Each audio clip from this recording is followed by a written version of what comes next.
Movie की शुरुआत में हम आर के नाम का एक फिल्म मेकर को अपनी मूवी में गुलाबो कैरेक्टर के लिए एक्ट्रेस सिलेक्ट करते हुए देखते हैं, जिसमें वो नेहा नाम की एक लड़की को सिलेक्ट करता है और मूवी में लीड कैरेक्टर आर के खुद होता है, जिसमें उसका नाम है महबूब। इसके बाद वो लोग शूटिंग करते हैं और फिर आर के का जन्मदिन मनाते हैं। सेलिब्रेशन के बाद आर के अपनी वाइफ सीमा और बेटे को लेकर घर वापस आता है। पता चलता है कि सीमा आर के की इस फिल्म को बनाने से खुश नहीं है। अगले दिन सुबह आर के और नेहा रेडी होकर शूट के लिए जाते हैं। जिस दौरान सब कुछ गड़बड़ हो रहा होता है तो बार बार कोशिश करने के बाद उनका उस दिन का शूटिंग कंप्लीट हो जाती है। शूटिंग के दौरान नेहा अपनी हेल्पर्स पे गुस्सा करती है तो घर वापस जाते टाइम उनसे सॉरी कहती है। अगले दिन वो लोग फिर से शूटिंग के लिए जाते हैं और 40 डेज का शूटिंग वो लोग 36 डेज में कंप्लीट कर लेते हैं। कहानी के एंड में हीरो यानी महबूब मर जाता है, जो कि प्रोड्यूसर को पसंद नहीं आता, तो वो आर के से लास्ट सीन चेंज करने के लिए रिक्वेस्ट करता है। तो आर के इस बारे में सोचेगा कहता है।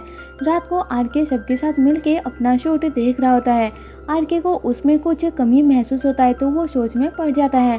तभी नमित नाम का एक लड़का सजेस्ट करता है कि आर के को उस मूवी में एक्टिंग नहीं करनी चाहिए, जो कि आर के को पसंद नहीं आता, और एडिटर आर के को 10 दिन की छुट्टी बिताने के लिए कहता है। इसके बाद आर के अपनी वाइफ सीमा को लेकर एक रेस्टोरेंट जाता है। तभी उसे कॉल आता है और बताया जाता है कि शूट में से महबूब गायब है। ये बात आर के को अजीब लगता है और वो जल्दी से एडिटर के पास आता है। उन्हें लगता है कि किसी टेक्निकल ग्लिच के कारण फुटेज में से महबूब गायब हो गया है। इसके लिए प्रोड्यूसर उन सब पे गुस्सा होता है क्योंकि 15 अक्टूबर को उनका फिल्म रिलीज डेट होता है, पर बिना हीरो के वो मूवी रिलीज नहीं कर सकते।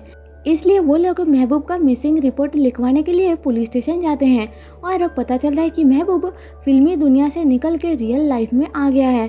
पुलिस के पूछने पर वो बताते हैं कि फिल्म की स्टोरी के अंदर महबूब के पीछे गुंडे पड़े हुए थे, इसलिए वो भाग गया है और पुलिस उन्हें 72 आवर्स का टाइम मांगते हैं। इसके बाद हम वही गुंडे आर के सिंह को देखते हैं जो स्टोरी में महबूब के पीछे पड़ा था, और महबूब उसका 5 लाख रुपए लेकर भागा होता है। इधर महबूब अपने गुलाबों के साथ शहर से निकलने के लिए पैसों के साथ ट्रेन पकड़ने जाता है, पर पता चलता है कि वो टिकट नकली है। इसलिए वो स्टेशन के अंदर बैठ के अपने गुलाबों का इंतजार कर रहा होता है, पर वो नहीं आती।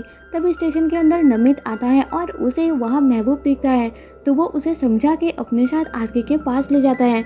महबूब वहाँ किसी को पहचानता नहीं है। एडिटर उसे स्क्रीन के अंदर गुलाबों को दिखाता है तो वो पहचान लेता है, मतलब कि गुलाबों के अलावा उसे कुछ भी याद नहीं है। आर के उसे अपने घर ले आता है और प्रोड्यूसर हीरो को वापस आता देख के बहुत खुश हो जाता है।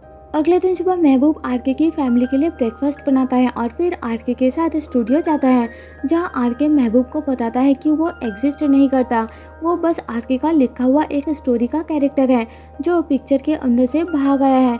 उसे बस उतना ही याद है जितना आर के ने लिखा है उसके बारे में। वो लोग मिलके महबूब को समझाते हैं वापस पिक्चर के अंदर जाने के लिए, क्योंकि वहाँ गुलाबो उसका इंतज़ार कर रही होती है। महबूब मान जाता है और रात को वो लोग उसे लेकर शूटिंग करने के लिए जाते हैं। रास्ते में प्रोड्यूसर उसे आगे की स्टोरी समझाता है, जिसमें एंड में हीरो मर जाता है, और ये सुन के महबूब मरने के डर से शूट करने से मना कर देता है और फिर से भागने की कोशिश करता है। इसलिए प्रोड्यूसर आर के को स्टोरी चेंज करने के लिए समझाता है और कैसे भी करके महबूब को पकड़ के साथ में ले आते हैं। अगले दिन सीमा महबूब की तारीफ करती है तो आर के गुस्सा हो जाता है।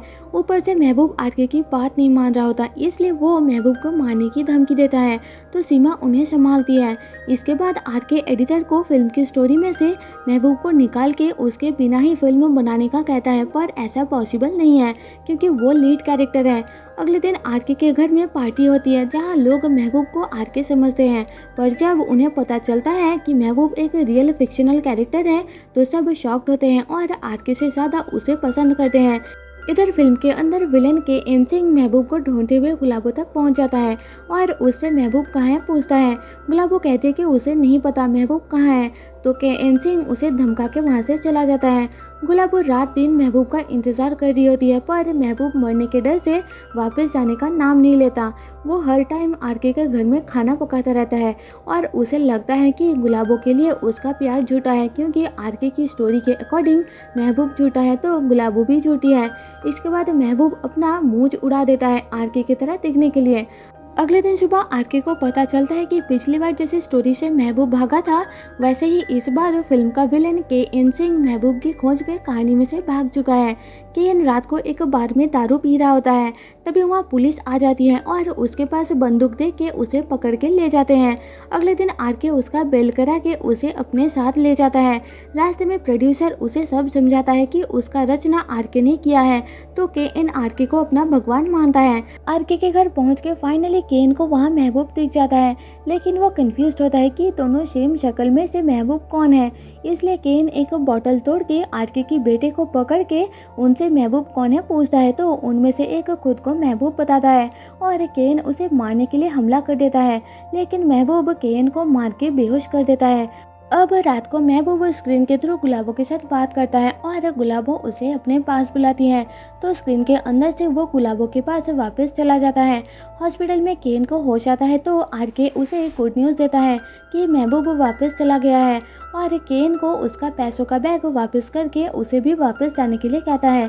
के.एन. मान जाता है और वहाँ से चला जाता है और इस तरह से के.एन. और महबूब स्टोरी के अंदर वापस जाके आरके को उसका कहानी कंप्लीट करने में मदद करते हैं। पैसे लेकर के.एन. अपनी टीम के लोगों से मिलता है और वो महबूब को कॉल करते हैं माल लाने के लिए। महबूब मान जाता है और गुलाबों को 10 बजे स्टेशन आकर उससे मिलने के लिए कह के निकल पड़ता है। रात को वो के.एन. से मिलता है और माल के बदले में उनसे पैसे लेता है, पर बिना माल दिए ही पैसे लेकर भागने की कोशिश करता है, तो के.एन. उसे गोली मार देता है, जिससे महबूब की मौत हो जाती है और इधर गुलाबो स्टेशन में उसका इंतजार कर रही होती है। एंड में हम आरके को ये स्टोरी थिएटर में देखते हुए देखते हैं। सबको उसका ये फिल्म पसंद आता है और इसी के साथ मूवी खत्म हो जाती है। Thank you so much for watching.